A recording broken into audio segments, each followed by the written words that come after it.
আসসালামু আলাইকুম ওরহমতুল্লাহি ওবারাকাতুহু।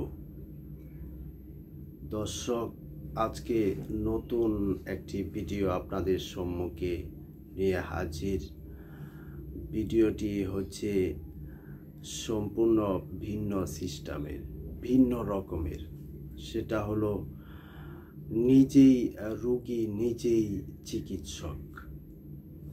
অবশ্যই কথাটি অনেকের কানে নতুন মনে হবে, অনেকেই হয়তোবা অনেকের কাছে নতুন মনে হবে। তো আসুন আমরা জেনে নেই, নিজেই রোগী নিজেই চিকিৎসক এটা কিভাবে সম্ভব। আজকাল অনেক টাকা পয়সা খরচ করেও ডাক্তার হওয়া মুশকিল, আর আমি বললাম নিজেই রোগী নিজেই চিকিৎসক। আশ্চর্য হওয়াটাই স্বাভাবিক। তো দর্শক, এটা কোনো কাটা ছেঁড়া সেলাইয়ের কাজ নয়, এটা সম্পূর্ণ ভিন্ন সিস্টেমের চিকিৎসা। তো যে ডাক্তার যত বেশি রোগ নির্ণয় করতে পারে, যে ডাক্তার যত বেশি রোগ ধরতে পারে, সেই ডাক্তার তত বেশি ভালো চিকিৎসা দিতে পারে। তো আসুন আমরা জেনে নেই আমরা কি ধরনের চিকিৎসা নিজেকে করব। সেটা হলো মনের চিকিৎসা। আর প্রথমে জানতে হবে বর্তমান মনের অবস্থা। দর্শক, মন যদি মন্দ কাজ করতে চায়,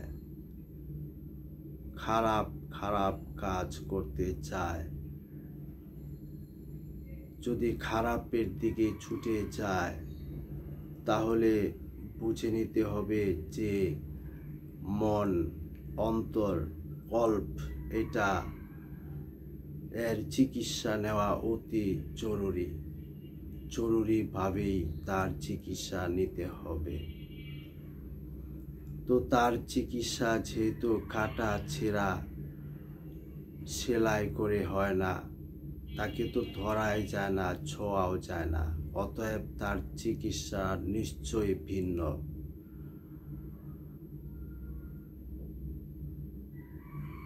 ভালো কাজ করতে হবে, জিকির করতে হবে, ইবাদত বন্দিগি করতে হবে,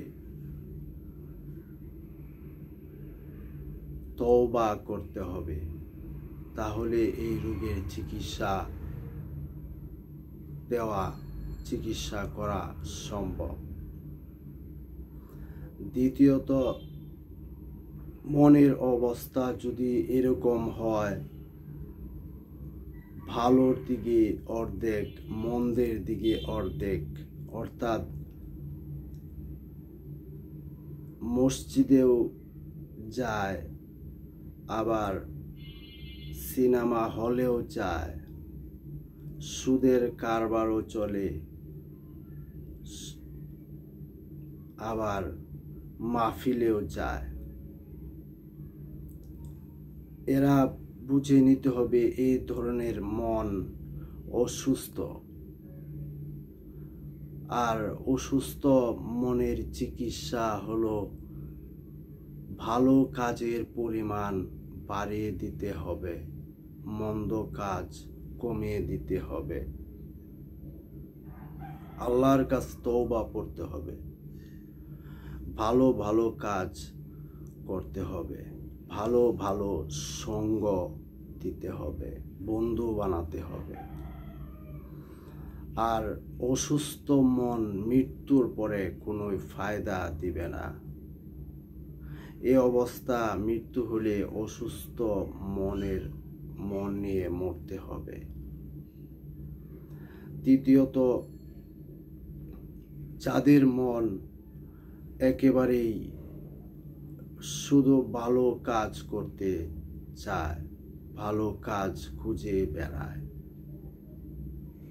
ভালো ভালো কাজের দিকে মন ছুটে যেতে চায়।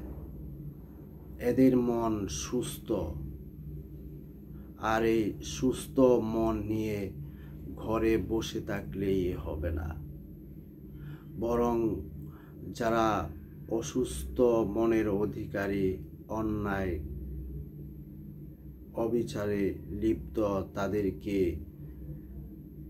দাওয়াত করতে হবে, তাদেরকে ফিরাতে হবে, তাদেরকে ফিরানোর চেষ্টা করতে হবে। অন্তর, মন, কল্প, হার্ট, এই সবই তো একই বিষয়। তো দর্শক, আমরা অনেকেই জানি, আবার কেউ জানি না।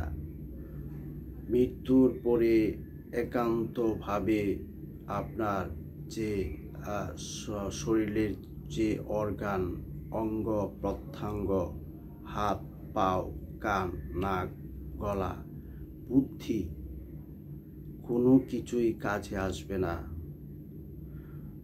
শুধুমাত্র একমাত্র সুস্থ মন নিয়ে যদি মৃত্যুবরণ করতে পারেন, তাহলে আপনার জীবন ধন্য।